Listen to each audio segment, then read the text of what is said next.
In a quiet valley nestled between the hills, there lived a shepherd named Malak. He wasn't rich, his clothes were worn, and his hands were rough, but his heart was soft and resilient. Although his flock of sheep wasn't the biggest or most valuable, he knew each one by name. At dawn, Malak would rise and call to them, and at the sound of his voice by day he brought them to pasture, and at night he watched over them, positioned like a living gate across the stone sheepfold's entryway. There was no predator that could approach without passing through him. Others in the valley also had sheep, but they hired men to watch them, men who didn't know the sheep, who ran at the first sign of danger.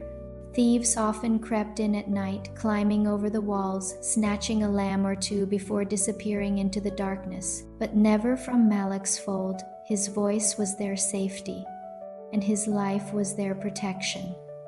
One evening, a storm rolled over the hills, thunder cracked the sky, and rain poured in sheets. In the chaos, a young lamb named Asher got spooked and ran. By the time the storm passed, he was gone. The other shepherds said, "Leave him. One lamb is not worth risking your life for." But Malak shook his head. "He is mine. I will find him."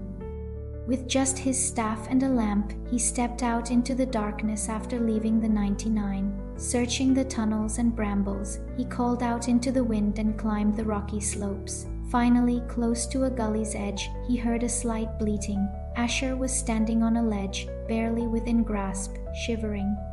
With careful steps, Malak edged his way down. The stones beneath him shifted, scraping his skin. He reached out and caught the lamb, cradling him close as he climbed back up. His clothes were torn, his body bruised, but he smiled through the pain.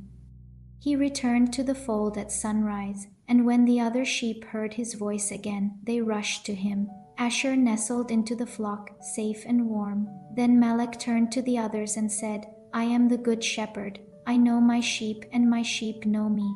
I lay down my life for them not because I must, but because I love them."